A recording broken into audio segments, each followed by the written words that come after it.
día, bienvenidos y bienvenidas a este espacio de reflexión en el que queremos dejar unos mensajes claves sobre una fecha muy importante por la conmemoración del Día de la No Violencia contra la Mujer que se celebra el 25 de noviembre. Y todo este marco y todas estas acciones que estamos desarrollando es para mirar cómo conjuntamente, como aliados, como sociedad, como personas, logramos generar esos ambientes de respeto y oportunidades que son los que queremos todos y todas. Para ello, traigo tres invitados muy especiales el día de hoy. Empezamos con Emanuel González de la Alianza Violencia Cero. Seguimos con Irma Telles de la Subdirección de Gestión Social y en tercer lugar tenemos a Felipe Valencia de la Gerencia de Asuntos de Gobierno. Para iniciar nuestro espacio hoy, quiero reforzarles nuestra estrategia de diversidad, equidad e inclusión de TGI, Puertas Abiertas.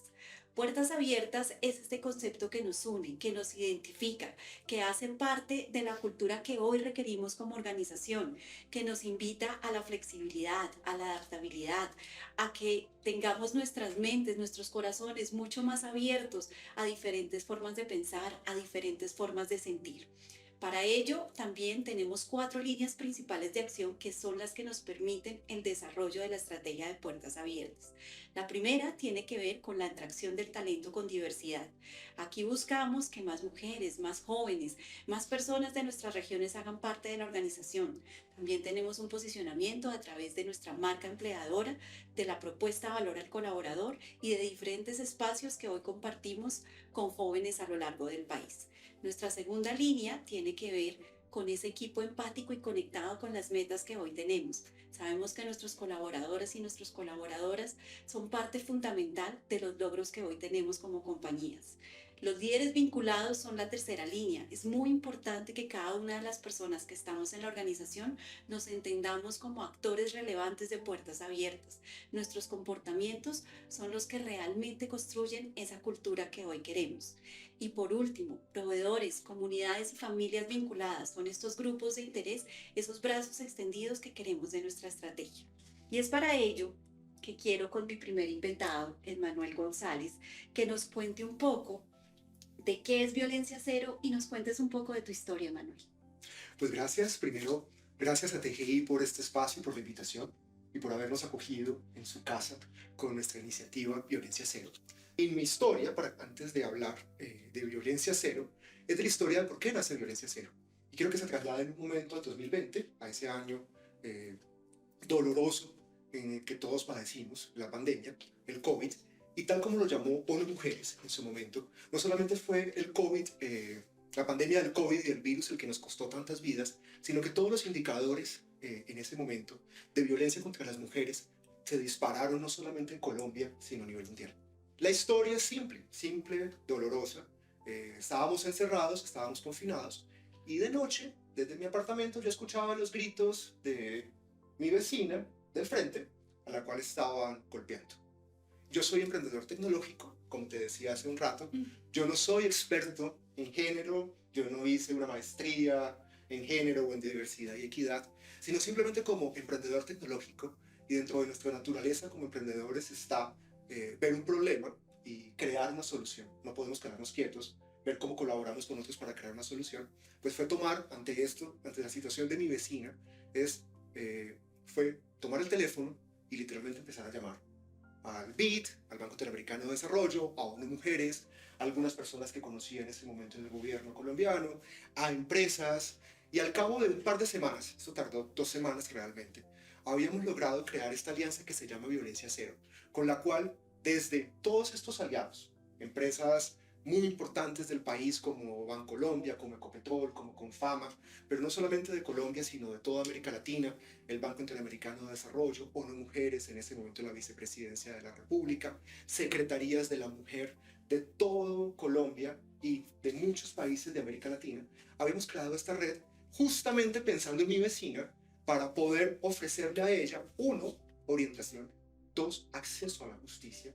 Hay que entender que en ese momento todas las posibilidades de acceso a la justicia que ella tenía estaban cerradas, literalmente.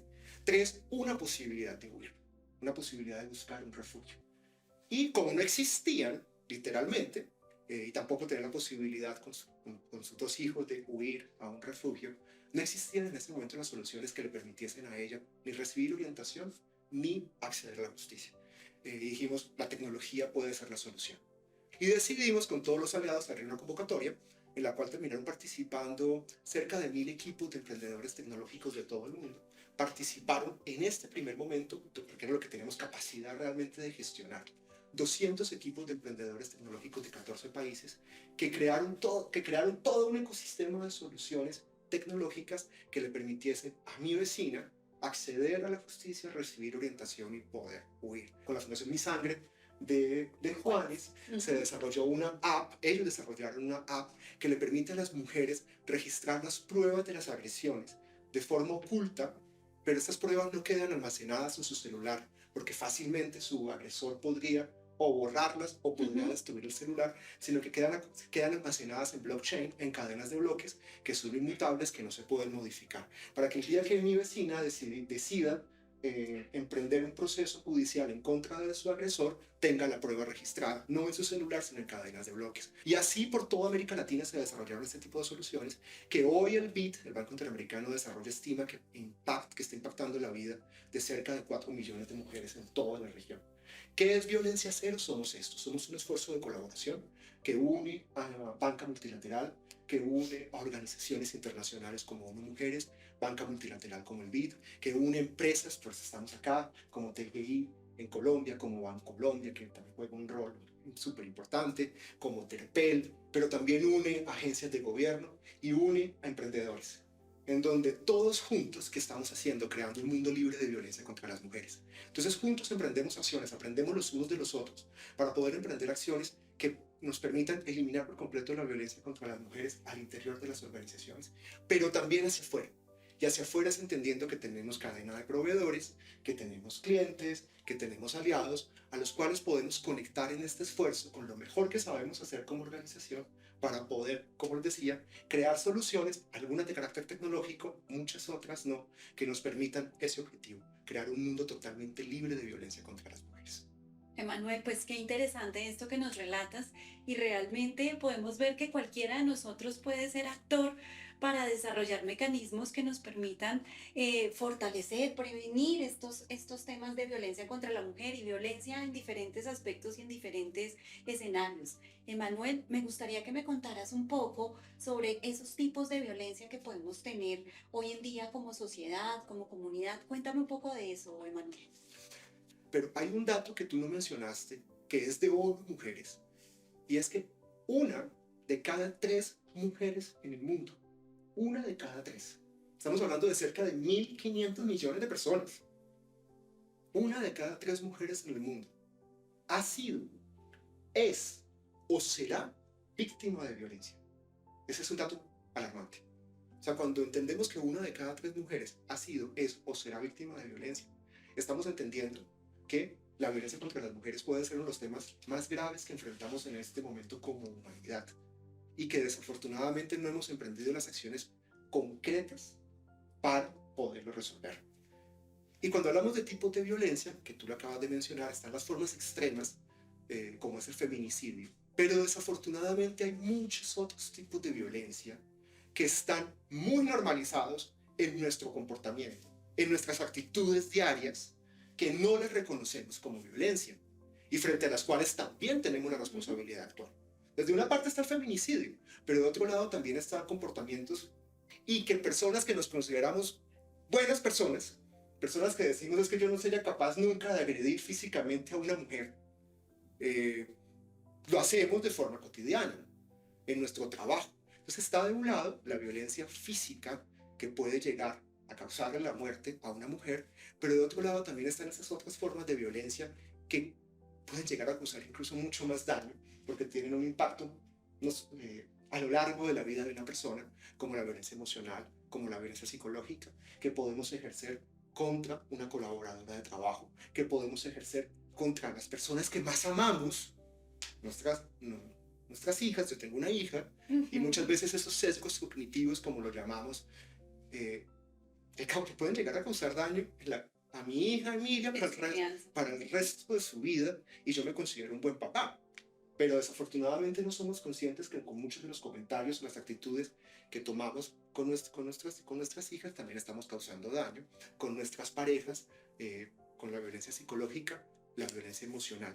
Y está la violencia económica, que también es otro tipo de violencia muy fuerte, que es cuando por razones culturales o por razones sociales o por creencias que tenemos nosotros mismos como individuos, le negamos las posibilidades a las mujeres de tener libertad económica, de poder trabajar, o sea, y con eso podemos llegar a tener o sea, cosas tan, tan cotidianas como decir es que tú quédate en la casa y yo trabajo. Ahí hay una forma de violencia que está completamente naturalizada por esa visión del hombre como proveedor, pero que le está negando la oportunidad, pero que abre una puerta gigantesca a otro tipo de violencias cuando le negamos a una mujer la posibilidad de realizarse profesionalmente, pero también de tener libertad económica. Irma, ¿qué opinas sobre los tipos de violencia que nos estaba contando un poco Emanuel y que ya nos amplía mucho más este panorama? ¿Y qué sesgos podemos tener al momento de reconocer estos tipos de violencia que Emanuel también nos hacía esa referencia? Vale, muchísimas gracias a ti, al equipo que está detrás de siempre de todos estos temas tan interesantísimos, que son cotidianos y que pareciera que pudieran pasar inadvertidos, pero que en TGI los hemos capturado como prioridad de nuestra corporidad. En cuanto a la referencia muy interesante que nos hacía Manuel, comparto que, como dijeron los sabios, el COVID sacó lo mejor, pero también lo peor de nuestra humanidad. Y se afloraron aquellas situaciones que hubieran estado como enquistadas en el interior de los hogares y que como que no eran tan evidentes. Yo creería que en este momento la violencia contra la mujer se ha desenmascarado, la hemos procurado desenmascarar un poco más, con todos sus matices, los finos, los no tan finos, los impactantes, los que han irradiado pues en otros tipos de violencia que nos han convertido incluso en una humanidad más violenta, porque lo que hacemos es reproducir todos estos estigmas de violencia con los que convivimos a diario. Y en efecto, las mujeres hemos sobrellevado una dosis alta, diría que algunas más que otras fuerte, pero todas de alguna manera hemos estado sometidas a estos tipos de violencia. ¿Por qué? Porque desde nuestra infancia no fuimos criados para ser diferentes, ¿cierto?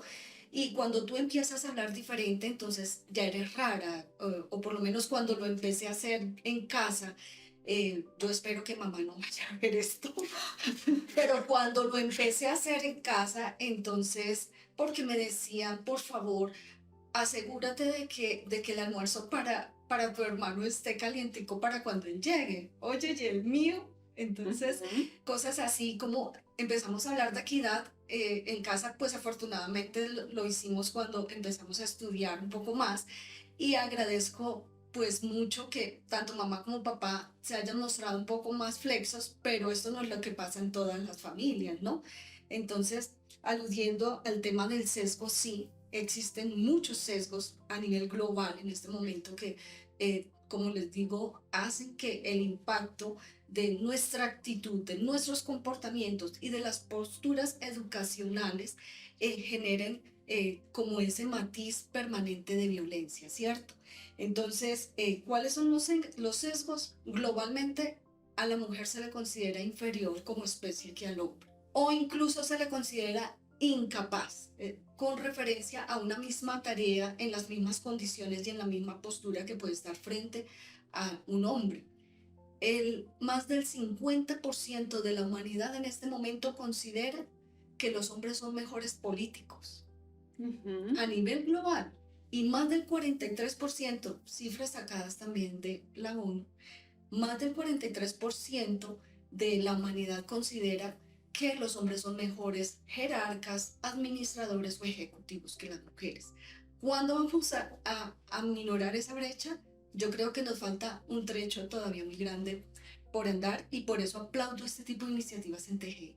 Somos una empresa de puertas abiertas, somos una empresa inclusiva, somos una empresa que procura despertar al menos conciencia, ¿cierto? No solamente para los equipos que estamos aquí, sino que nosotros de esa manera lo irradiemos, no de una manera agresiva, no es que aquí estamos los muchachos, no, es tu actitud, tu comportamiento, tu forma de referirte a o con en el contexto en el que estás, el que hace la diferencia. Ahora sí, Felipe, contigo. Y pues como Emanuel lo decía, él también tiene una hija. Tú también tienes una hija, Felipe. Así es. Vale, bueno, Isabel, muchas gracias por la invitación y por la oportunidad de dar nuestra opinión en este espacio, en este tipo de espacios que consideramos tan relevantes en todas las organizaciones y por supuesto, en en la sociedad. Bueno, lo primero que yo diría es, y que para mí no es una frase de cajón, es que indiscutiblemente la familia es el núcleo de la sociedad y lo que se ve en esas familias, el interior de cada una de las casas, es el reflejo de lo que luego todas las personas van a irradiar a la sociedad. Entonces yo, ¿qué consejo les daría puntualmente? Creo que lo primero que uno debe hacer en su casa, en su hogar y particularmente teniendo hijas, es dar ejemplo. Yo creo que la mejor forma de educar es con el ejemplo. Trato y tratamos con mi esposa de que nuestros hijos, tanto mi hijo como mi hija, vean que debemos tratar bien a las mujeres, debemos ser respetuosos y que aun cuando podamos tener algún tipo de diferencias y en algunas ocasiones también podemos llegar a equivocar levantando la voz o hablando de maneras inadecuadas, comentándoles que nos estamos equivocando, que ellos vean que si lo hicimos fue un error que nos puede llegar a pasar y que vean cómo es el deber ser en ese sentido. Lo segundo es también educarnos como papás y educar a nuestras hijas.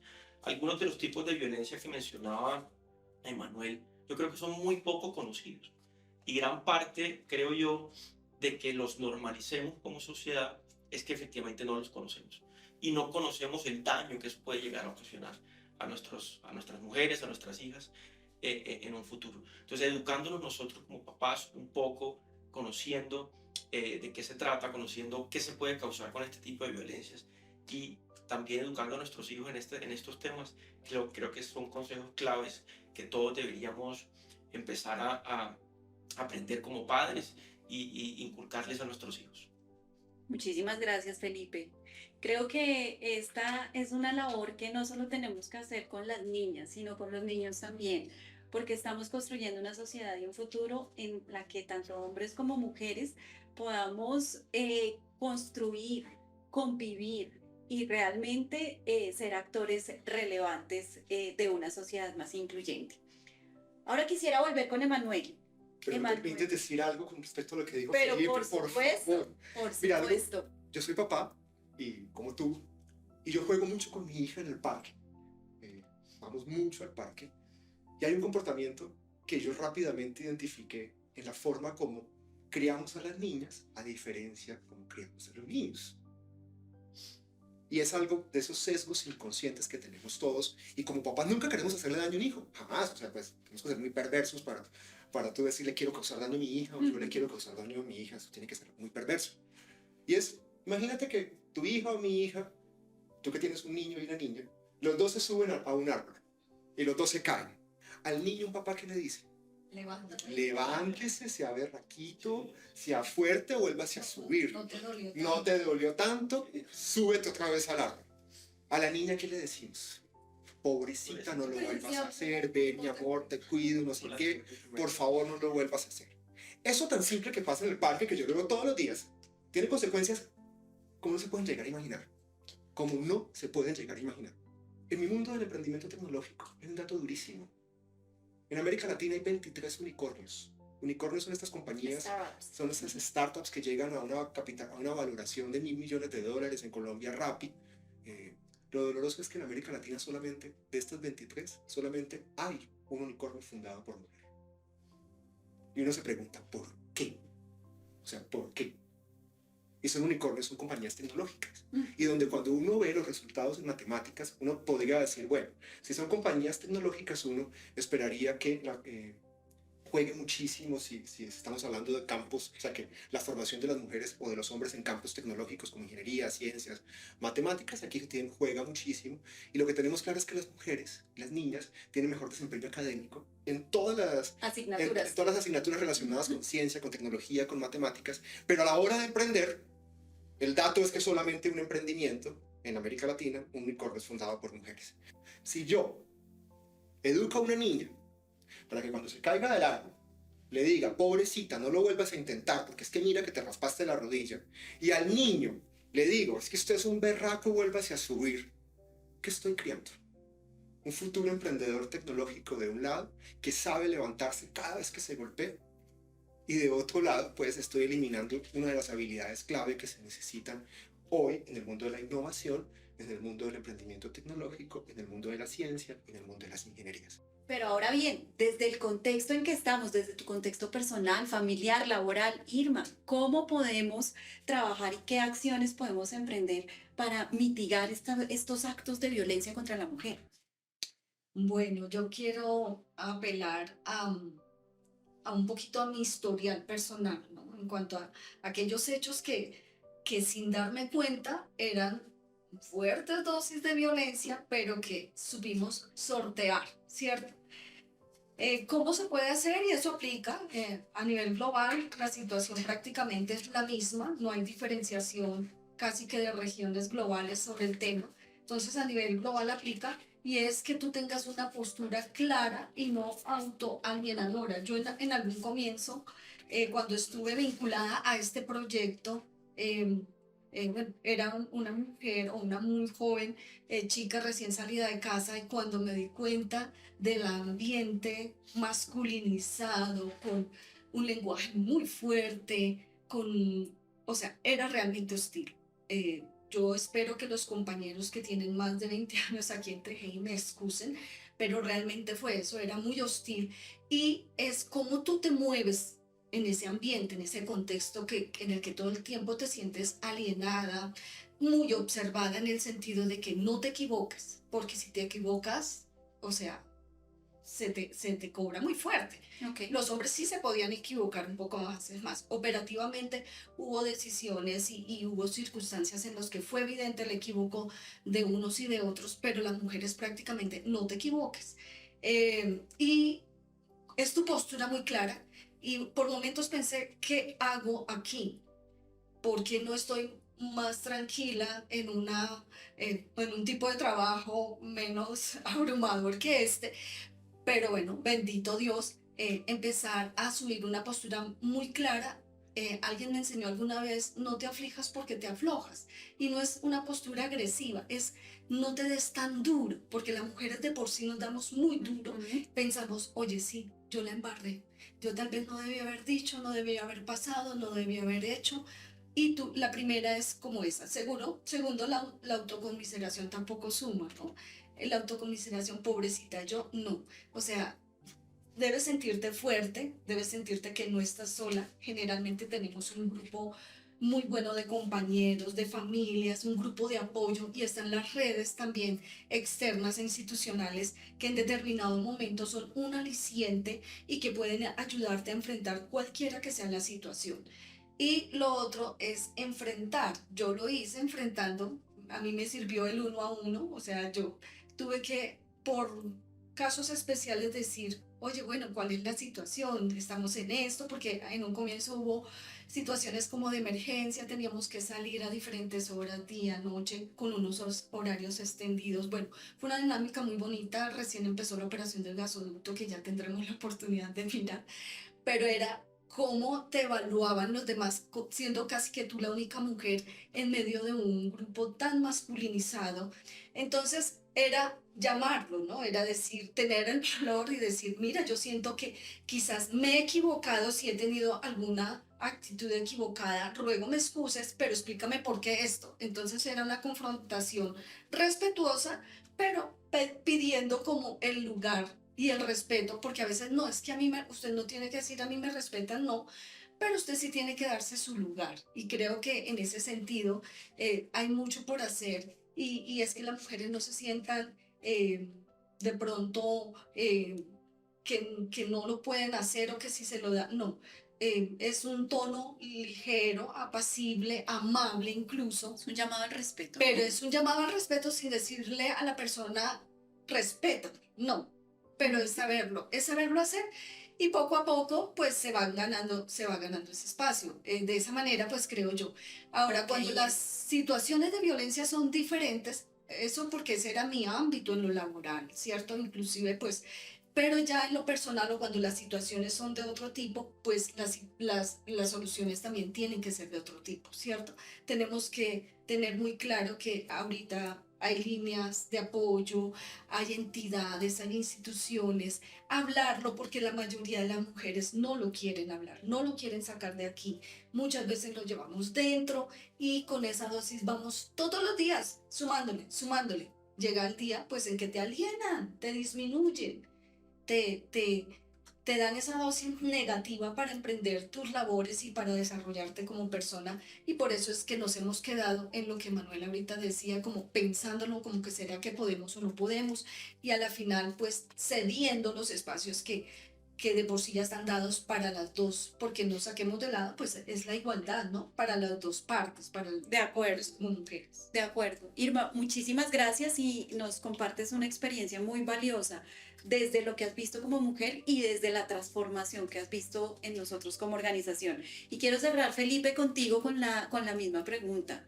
O sea, realmente, ¿qué escenarios, qué posibilidades ves para que eliminemos este tipo de violencias contra la mujer?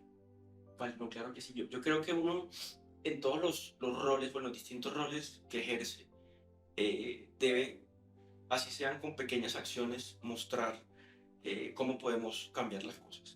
Desde mi punto de vista, te cuento un poco entonces, desde mi rol como esposo, al día o al momento que definimos tener hijos, a mí me encantan los niños y me gustaba mucho y siempre quise ser papá, pero yo nunca vi a mi papá o a mis amigos, hoy en día nunca los veía cambiando un pañal, dando un tetero, dándoles la comida, acostándolos, llevándolos al colegio, etcétera. Y al principio, digamos, si bien yo tenía esos sesgos, conversando luego ya con mi esposa nos dimos cuenta que la mejor forma de disfrutar a mis hijos era involucrándome mucho más con ellos. Y desde que ellos nacieron, incluso mi papá incluso casi que no lo podía creer, ni mis amigos no lo podían creer, yo cambio pañales, yo les doy teteros, yo los llevo al colegio. Es decir, trato de pasar tiempo de calidad con ellos y jamás se me pasó por la cabeza decirle a mi esposa, esa es tu labor, o eso tú lo tienes que hacer. Digamos, hoy en día que tengo la fortuna de ejercer un rol de liderazgo con, en donde tenemos a muchas mujeres en el equipo, siempre pues manteniendo una postura respetuosa y no, digamos, en algunos momentos como se da, incluso abusando de un posible poder. Felipe, muchísimas gracias. Irma, muchas gracias. Emanuel, muchas gracias. Creo que no solo nos compartieron desde su experiencia, desde su conocimiento, sino desde la historia de vida de cada uno de ustedes que es tan valiosa.